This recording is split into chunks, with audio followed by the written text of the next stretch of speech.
Perintah Kaisar Naga. Audiobook Novel Silat.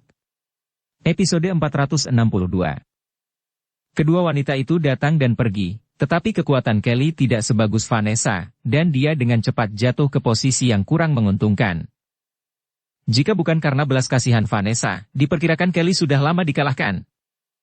Namun, Kelly adalah wanita tertua di kota matahari dan bulan, dan Kaizen, kakak laki-lakinya, masih mengawasi dari samping, dan Vanessa tidak berani melakukan gerakan berat.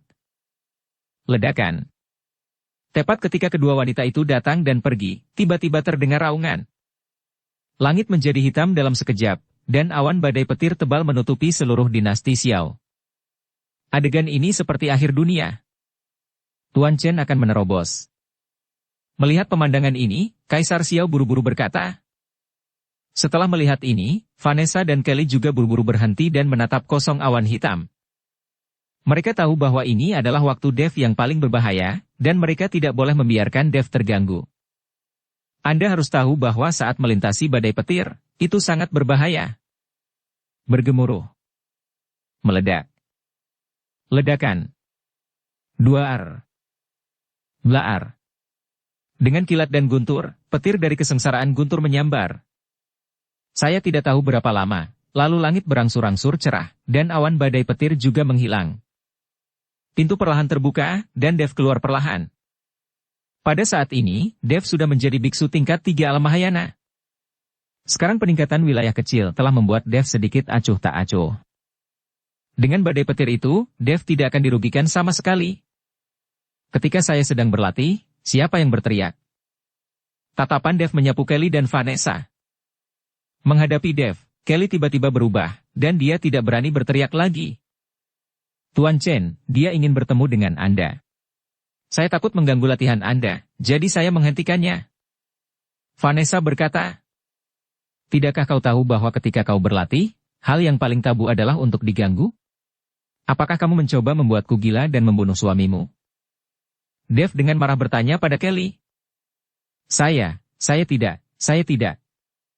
Kelly menggelengkan kepalanya dengan tergesa-gesa. Bagaimana dia bisa menyakiti Dev? Dia baru saja menjadi terlalu marah barusan. Aku harus menghukummu hari ini. Setelah Dev selesai berbicara, dia membawa Kelly dan masuk ke dalam bungalow. Kakak, selamatkan aku, Kelly sedikit panik, dia tidak tahu bagaimana Dev akan menghukum dirinya sendiri. Dev, gadis kecil itu hanya sedikit marah. Dia tidak bermaksud mengganggu kultivasi Anda. Bebaskan dia kali ini saja. Kaizen buru-buru mengikuti Dev untuk memohon belas kasihan. Tapi Dev mengabaikannya sama sekali, dan menutup pintu dengan keras. Bercinta. Oh, yes. Oh, no. Segera, suara Kelly keluar dari ruangan, tetapi semakin banyak orang mendengarkannya, semakin salah. Suara Kelly tidak seperti orang yang dihukum, dia sepertinya sedang sangat bahagia. Wajah Vanessa memerah tiba-tiba. Dia baru saja mengalaminya, dan tentu saja dia tahu apa arti teriakan Kelly. Pada saat ini, Bailis dan yang lainnya juga mendengarnya, lalu berbalik dan pergi dengan malu-malu. Kaizen ingin pergi, tapi dia tidak pergi juga. Entah sudah berapa ronde lamanya, hingga hari sudah gelap. Pintu kamar Dev terbuka, Kelly meringkuk di bahu Dev dan berjalan keluar dengan senyum di wajahnya. Melihat penampilan adik perempuannya, Kaizen tahu bahwa Dev telah sepenuhnya menaklukkan Kelly. Saudara Chen benar-benar luar biasa, dari fajar hingga gelap, seperti kuda liar, sangat membuat iri. Pada saat ini, Gabriel masuk ke halaman Dev dengan rasa iri di wajahnya. Saudara Yun, kau juga sangat perkasa, Dev berkata sambil sedikit tersenyum.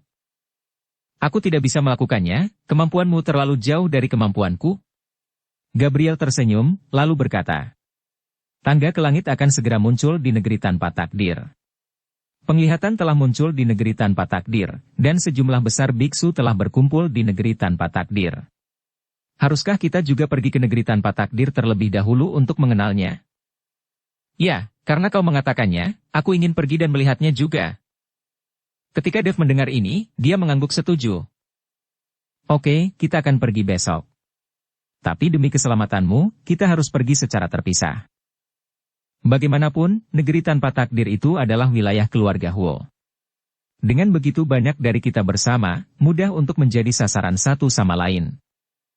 Gabriel berkata, "Baiklah, besok aku akan berjalan sendiri, kau bisa naik pesawat saja. Ingat untuk membawa lebih banyak sumber daya, lagi pula, tidak ada sumber daya di negeri tanpa takdir itu." Dev masih ingat kata-kata penguasa istana ke-10, bahwa negeri tanpa takdir tidak memiliki sumber daya, bahkan aura. Jika terjadi pertempuran di negeri tanpa takdir, itu akan menghabiskan terlalu banyak energi, dan tidak ada cara untuk mengisinya kembali. Mereka hanya dapat pergi ke sana dengan banyak sumber daya sendiri, dan menggunakan sumber daya mereka sendiri untuk berlatih. Setelah kesepakatan tercapai, Dev menghubungi Jenderal Singh dalam semalam dan memintanya untuk mengirim semua batu roh peri dari kota binatang. Dev sendiri menarik Vanessa dan kembali ke kamar. Kali ini, bersama dengan Vanessa dan Kelly, itu bisa dianggap sebagai rekonsiliasi Dev di antara keduanya. Bercinta. Oh, yes. Oh, no. Pagi-pagi keesokan paginya, Jenderal Singh mengirim 100.000 batu roh peri, dan Dev meminta Yulian untuk mengeluarkan pesawat. Karena kekuatan Yulian masih terlalu rendah, tidak ada gunanya pergi ke negeri tanpa takdir. Lagi pula, jika Yulian tidak menaiki tangga ke langit, tidak ada gunanya untuk pergi ke tempat seperti negeri tanpa takdir yang tidak memiliki sumber daya sama sekali. Selain itu, Yulian sekarang memiliki Melanie, dan dia bisa merasakan apem lembut sepanjang hari, jadi dia juga tidak ingin berkeliaran lagi. Dev menyerahkan pesawat itu kepada Bailis untuk dikendalikan, sehingga semua orang tidak perlu mengonsumsi energinya untuk sampai ke negeri tanpa takdir, dan mereka masih bisa berlatih di pesawat itu. Dev sendiri, dia terbang di udara, dan mengikuti arahan penguasa istana ke-10, dia pergi ke negeri tanpa takdir. Sementara Bailis, Bradlin, Aegon, Vanessa, Gabriel, Kimberly, penguasa istana ke-10, Kaizen, dan Kelly, orang-orang ini semua ada di pesawat, mengikuti Dev di belakang, menjaga jarak tertentu. Sepanjang jalan, semua orang juga bertemu dengan banyak biksu yang pergi ke negeri tanpa takdir. Selain itu, para biksu ini semuanya kuat, dan yang terburuk tingkat 8 alam Mahayana. Dev sangat terkejut, dia tidak menyangka ada begitu banyak master yang tersembunyi di dunia surga dan manusia ini. Ketika Dev dan yang lainnya bergegas ke negeri tanpa takdir, kedua sosok di ujung wilayah utara juga buru-buru menuju ke arah negeri tanpa takdir. Kedua orang ini sangat cepat, dengan nyala api membakar seluruh tubuh mereka, dan sekilas mereka terlihat seperti dua meteor yang terbakar. Saya tidak tahu berapa lama, Dev datang ke permukaan laut yang sunyi. Keheningan laut yang mematikan sebanding laut mati di wilayah timur. Melihat ke atas, ada area abu-abu di depannya, seolah-olah ada penghalang, dan itu telah mencapai ujung dunia surga dan manusia. Setelah melewati sini, kita akan sampai di tanah tanpa takdir. Dev menarik napas dalam-dalam, lalu terbang menuju area abu-abu. Di belakang Dev, itu adalah Bailis dan yang lainnya di dalam pesawat. Tapi setelah Dev mencapai area abu-abu, tiba-tiba sebuah kekuatan misterius datang ke arahnya untuk menekannya. Dev tidak memperhatikan, tetapi menggunakan tubuhnya yang kuat untuk langsung menghancurkan paksaan menjadi berkeping-keping. Pada saat ini, seorang lelaki tua berjalan keluar dari area abu-abu. Biksu puncak dari alam Mahayana. Orang tua itu mengenakan jubah hitam, dan ketika dia melihat wilayah Dev, ada sedikit cibiran penghinaan di wajahnya. Sejak kapan biksu tingkat 3 alam Mahayana berani datang ke sini juga? Orang tua itu menatap Dev dan berkata. Dev juga melirik lelaki tua itu 2 kali, dan berencana untuk mengabaikannya, dia ingin berkeliling. Tetapi lelaki tua itu mengulurkan tangannya dan berkata, "Kau tidak mengerti aturannya." "What, aturan apa?" Dev pura-pura terkejut. "Jika kau ingin memasuki negeri tanpa takdir ini, kau harus membayar 1000 batu roh peri." Orang tua itu berkata. Dev tidak berbicara, tetapi melemparkan 1000 batu roh peri kepada lelaki tua itu dengan santai. 1000 batu roh peri hanyalah gerimis bagi Dev. Tidak perlu membuang waktu untuk 1000 batu roh peri. Orang tua itu melihat batu roh peri dan terkejut sejenak. Jelas, dia tidak menyangka bahwa Dev, seorang biksu tingkat 3 alam Mahayana, tetapi dia bisa mengeluarkan 1000 batu roh peri dengan santai, dan dia sepertinya tidak peduli. Sialan, saya bertemu dengan saudara generasi kedua, orang tua itu sangat bahagia. Bisakah aku pergi sekarang? Dev bertanya. Kau bisa melewatinya, tetapi kau telah memasuki tanah tanpa takdir. Kami.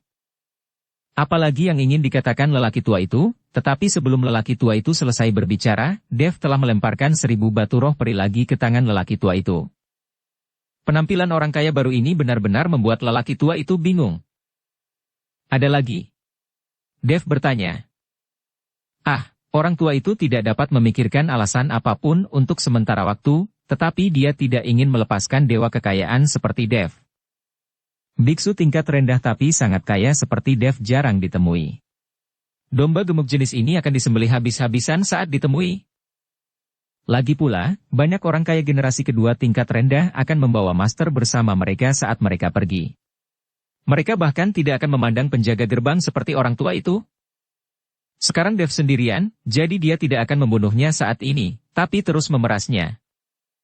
Tentu saja, Anda dapat memasuki negeri tanpa takdir dengan sumber daya ini, tetapi setelah Anda masuk, akan ada biaya sanitasi, biaya kepala, biaya administrasi, biaya jembatan, biaya tol.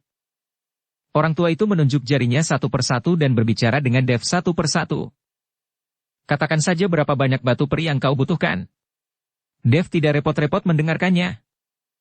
Kebutuhan ini, kebutuhan itu, orang tua itu berpikir sejenak, mengertakkan giginya untuk terakhir kalinya, butuh 5000 batu roh peri. Ambil ini.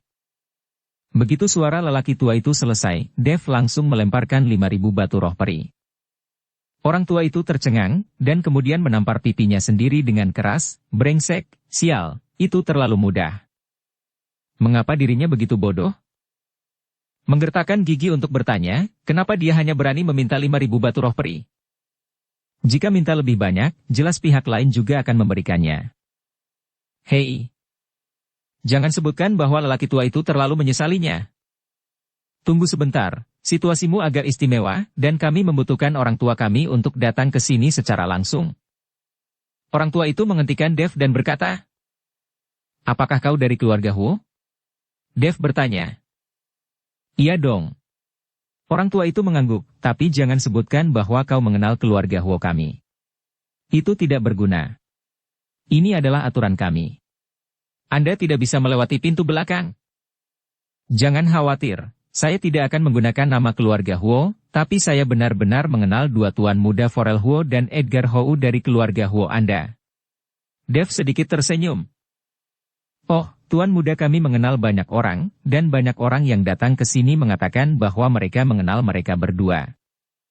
Tapi tuan muda kami Forel Huo telah meninggal beberapa waktu lalu. Anda bahkan tidak tahu ini. Diperkirakan Anda tidak terlalu dekat dengan tuan muda kami, kan?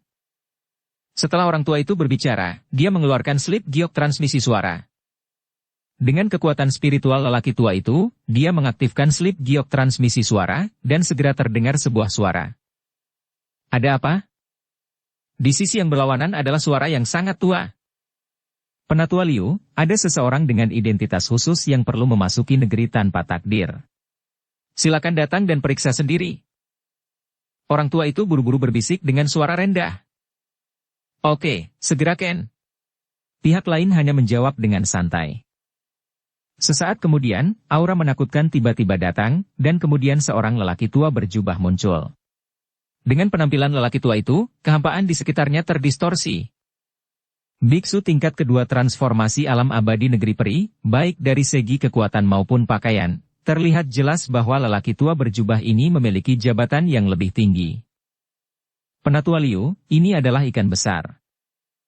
Orang tua berjubah hitam itu membungkuk ke Penatua Liu dan bergumam dengan suara rendah. Penatua Liu mengangguk, berjalan di depan Dev dengan cara yang bermartabat, melihatnya, dan berkata, kau hanyalah biksu tingkat 3 alam Mahayana, mengapa kau ada di sini, di negeri tanpa takdir ini? Berjalan-jalan, apakah tidak diperbolehkan?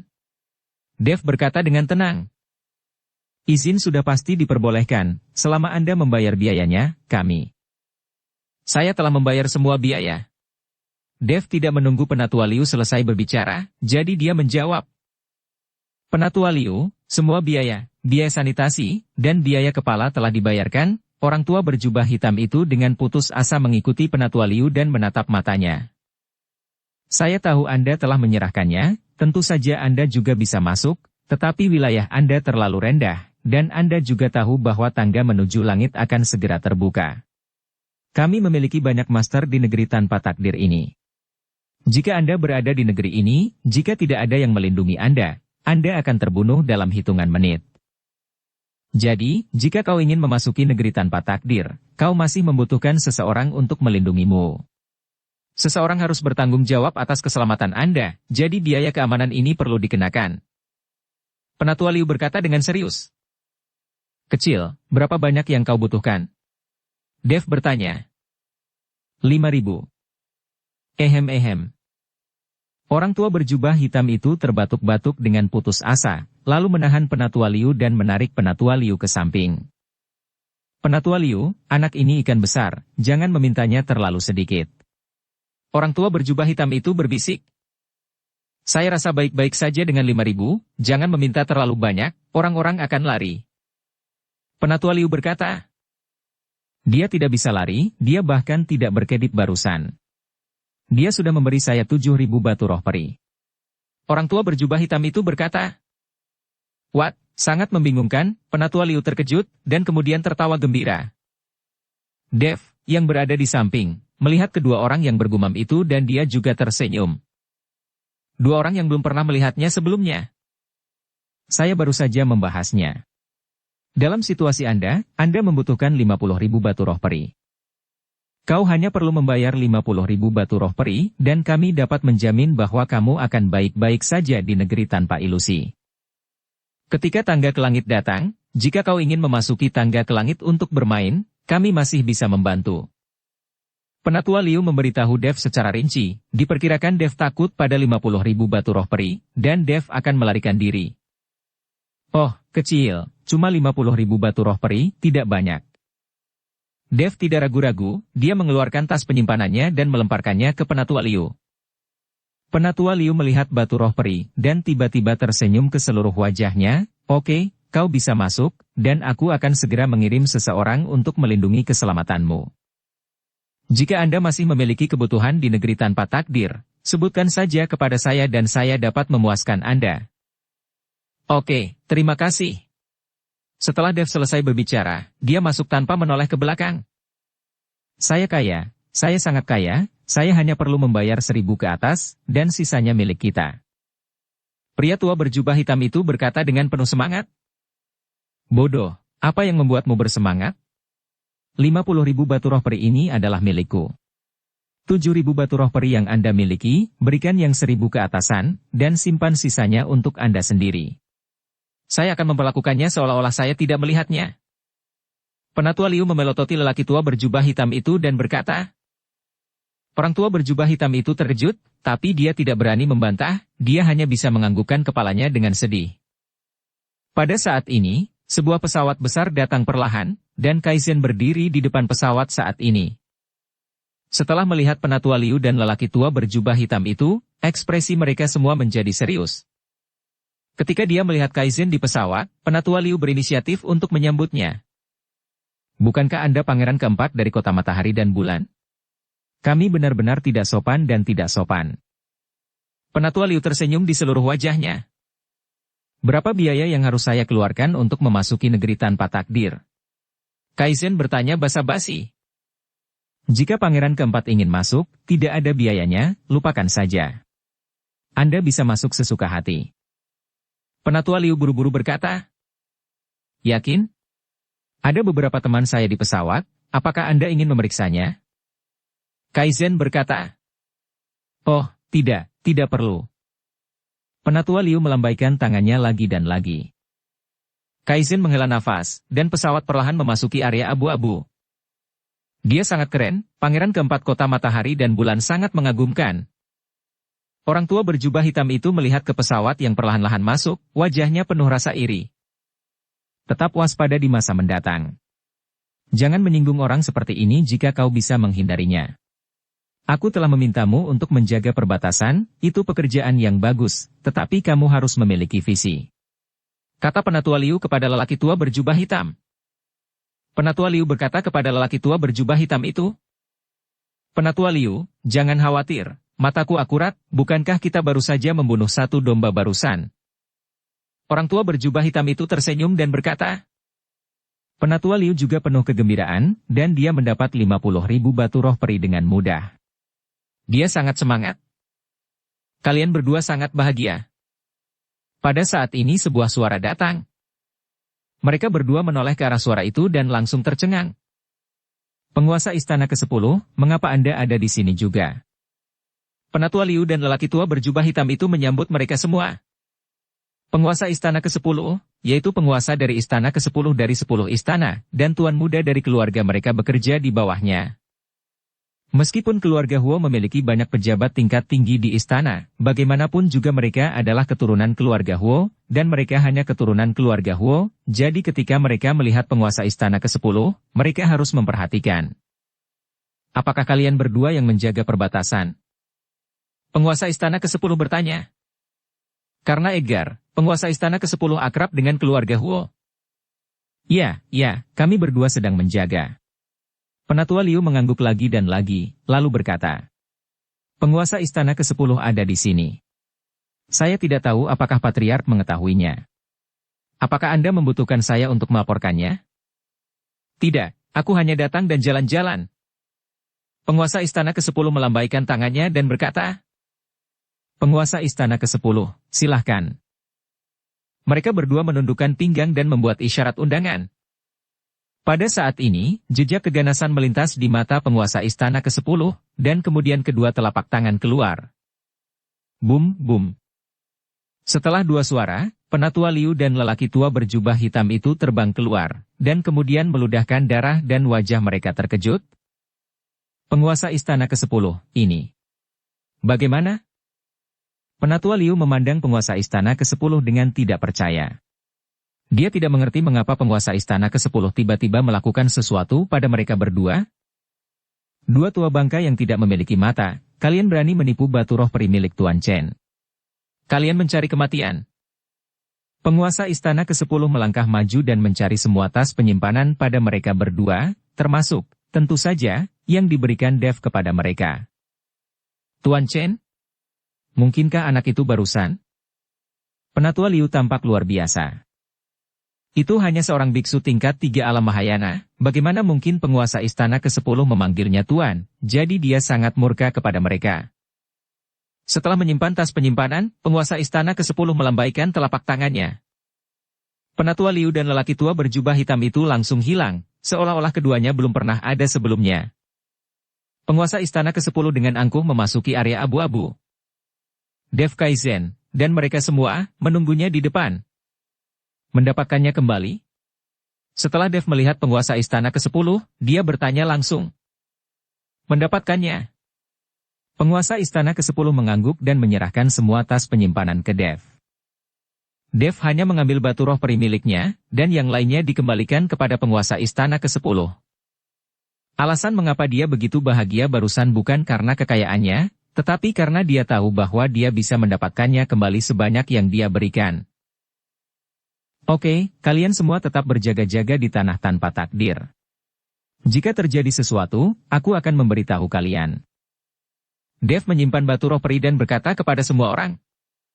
Tuan Chen, kau harus lebih berhati-hati. Ini adalah wilayah keluarga Huo. Anda telah membunuh Forel, jadi keluarga Huo pasti tidak akan menyerah. Alasan mengapa keluarga Huo belum bergerak adalah karena mereka mungkin sedang menunggu tangga ke langit muncul. Penguasa istana ke-10 menasihati Dev.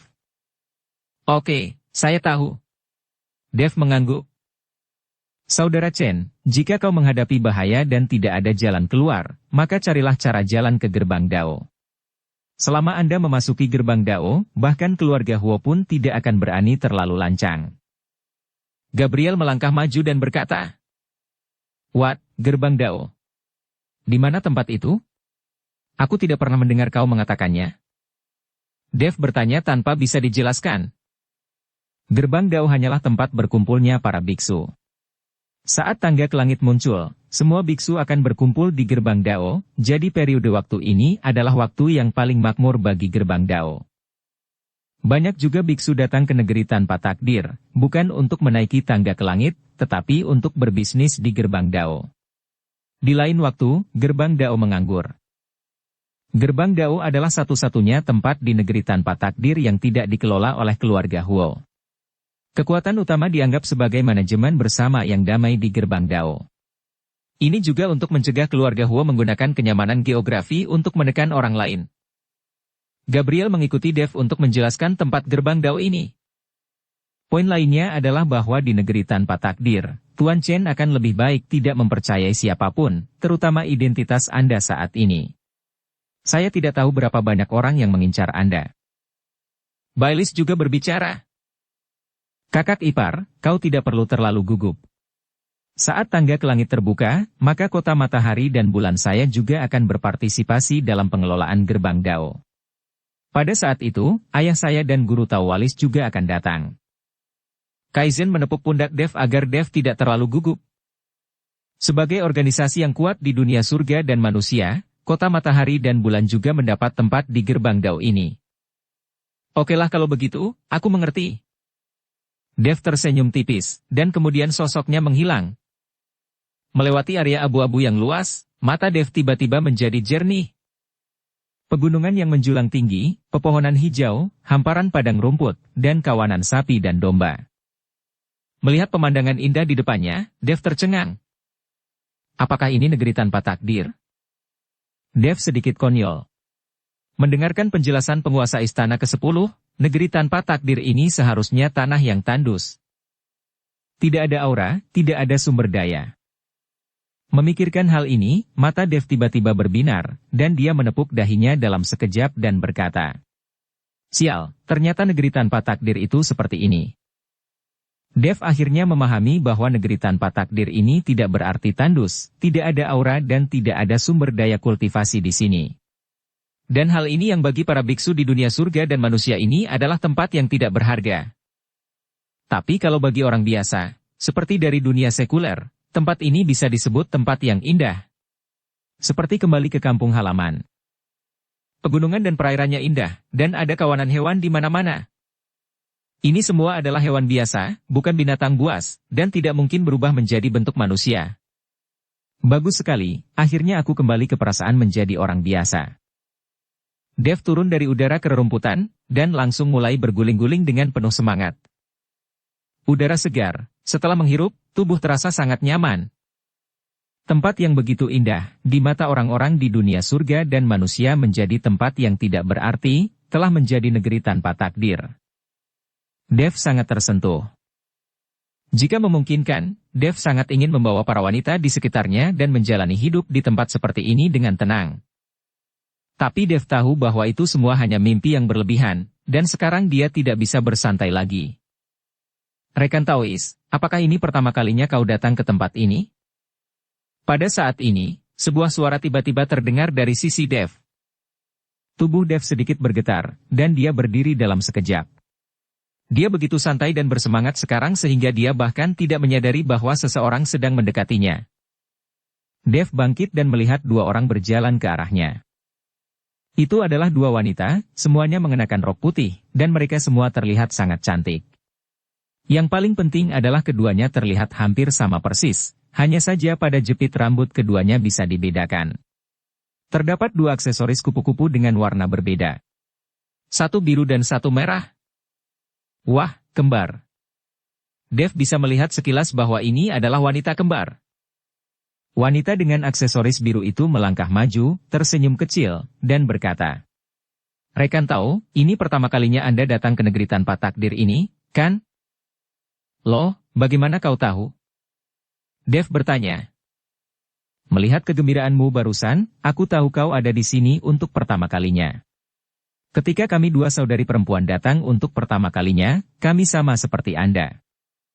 Tempat ini sangat indah, tapi sayang sekali tidak ada aura dan tidak ada sumber daya kultivasi.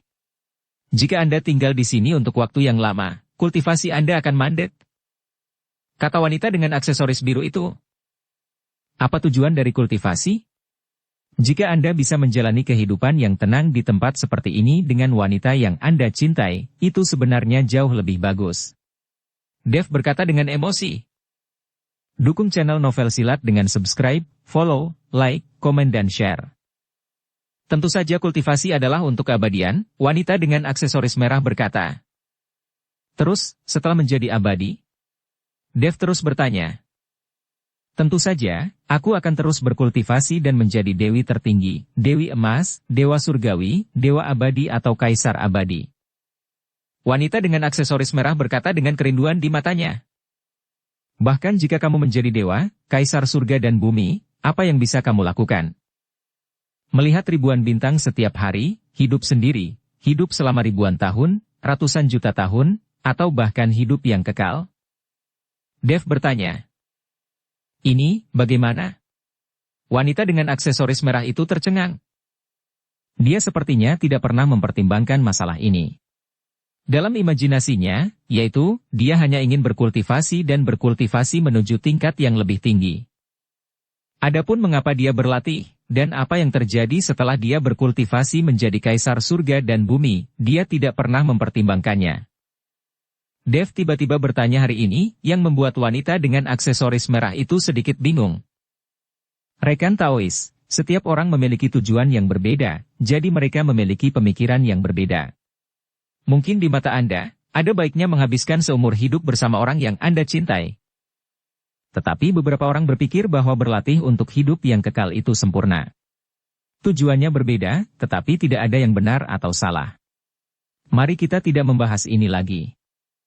Rekan Taois, karena kau telah datang ke negeri tanpa takdir, kau pasti akan bergegas ke tangga ke langit, kan? Wanita dengan aksesoris biru menyela topik Dev dan berkata, jika terus membahas hal ini, dia takut otak saudarinya akan meledak. Ya, aku ingin bergegas ke tangga ke langit, Dev mengangguk. Untuk seorang biksu kecil tingkat 3 alam Mahayana sepertimu, sebenarnya tidak ada orang yang berani memasuki negeri tanpa takdir, dan tidak satupun dari mereka yang berani menaiki tangga ke langit. Anda dapat dianggap sebagai biksu paling berani yang pernah saya lihat selama bertahun-tahun, dan Anda berani menaiki tangga ke langit dengan kekuatan tingkat 3 alam Mahayana Anda. Keberanianmu sangat mengagumkan. Wanita dengan aksesoris biru memuji Dev dan terus mengacungkan acungan jempol. Mendengarkan pujian dari wanita aksesoris biru, Dev mulai waspada.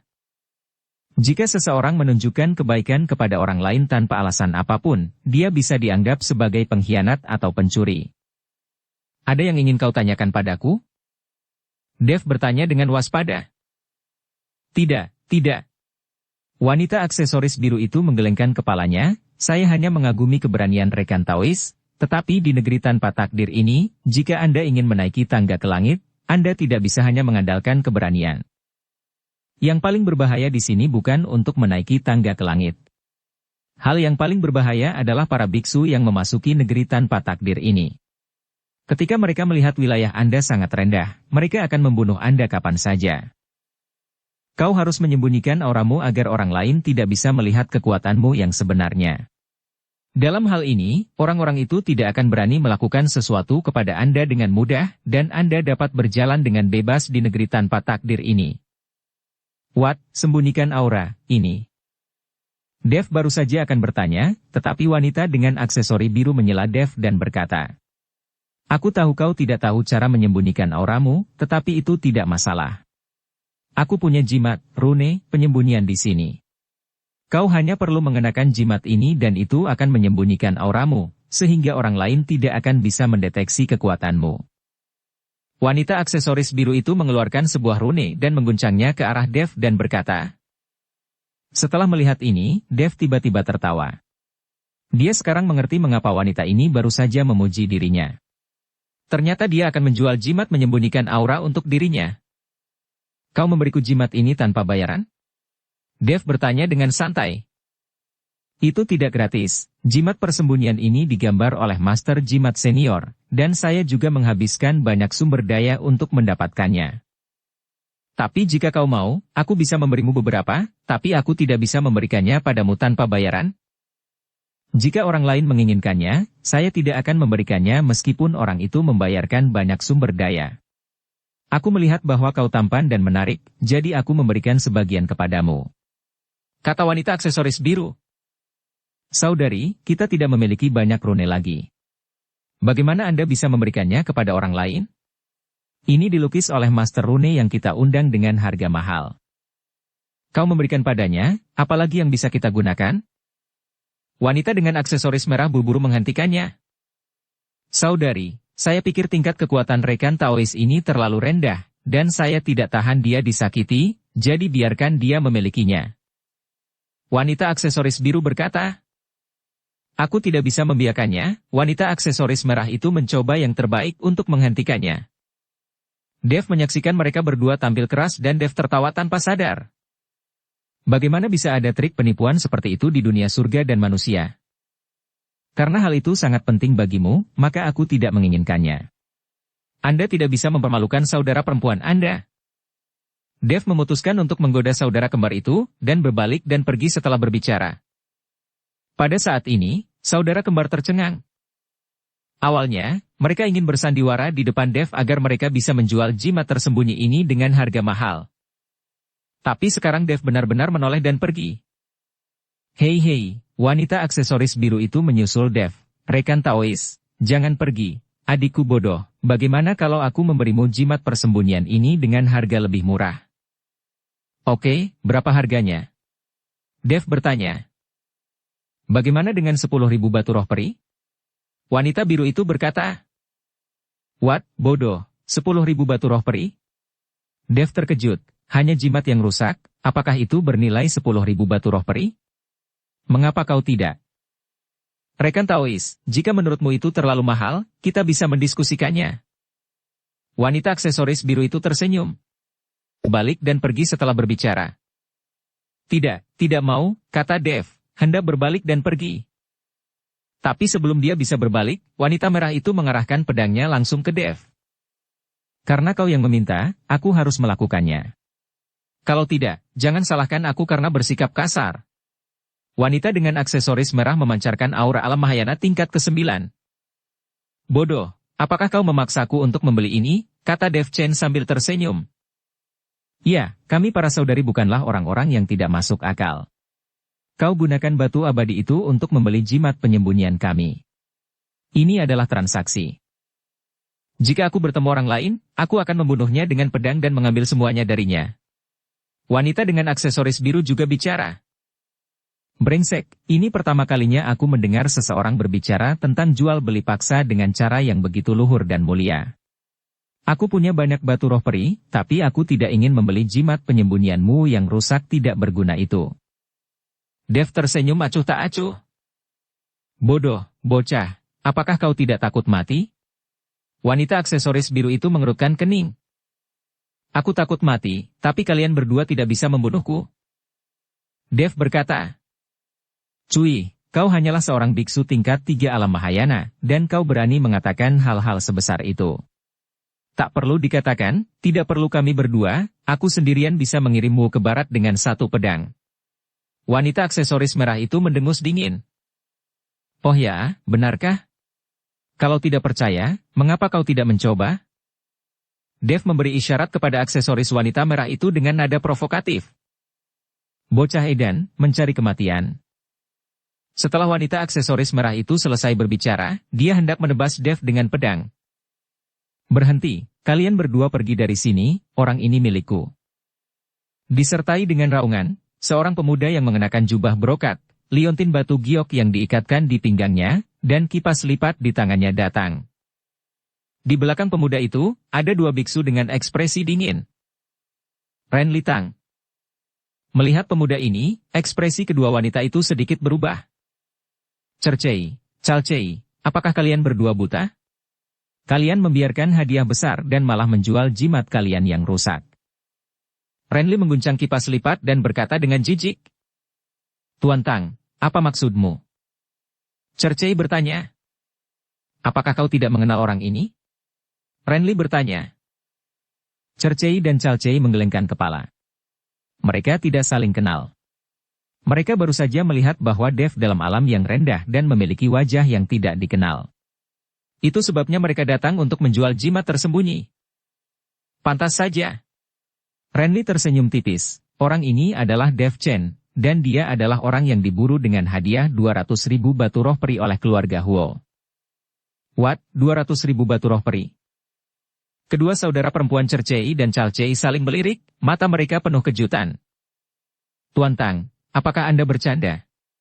Dia hanyalah seorang biksu tingkat 3 alam Mahayana, bagaimana dia bisa bernilai 200.000 batu roh peri? Calcei bertanya dengan curiga. Bodoh, siapa yang punya waktu untuk bercanda denganmu? Bagaimanapun, inilah yang dikatakan keluarga Huo. Saya tidak peduli kekuatan alam dia berada di level mana. Kalian berdua, pergi dari sini, jika kalian membuatku tidak senang, bawahanku sudah lama tidak menyentuh tubuh seorang wanita. Renly berkata kepada kedua saudara perempuan itu. Jangan marah, Tuan Tang, ayo pergi.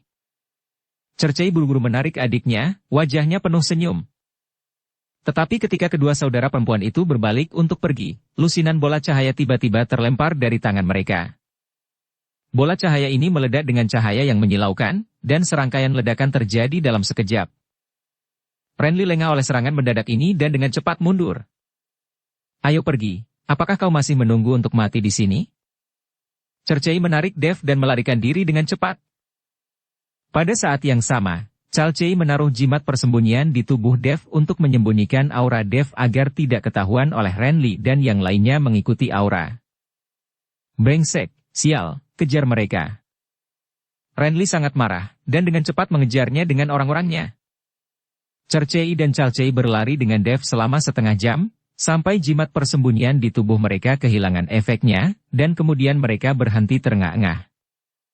Keduanya buru-buru mengeluarkan beberapa pil untuk menambah kekuatan mereka, tapi Dev memandang mereka berdua dengan agak tidak terduga. Mengapa kalian berdua menyelamatkanku? Dev bertanya, entah kenapa mereka menyelamatkan dirinya. Tidak ada alasan, Cercei menarik 2 napas dan berkata, kami 2 saudari yang baik hati, bagaimana cara Anda bisa berterima kasih kepada kami berdua? Calcei bertanya. What, baik hati? Dev berkata sambil tersenyum, baik hati, tapi juga kuat hati ketika menindas yang lemah.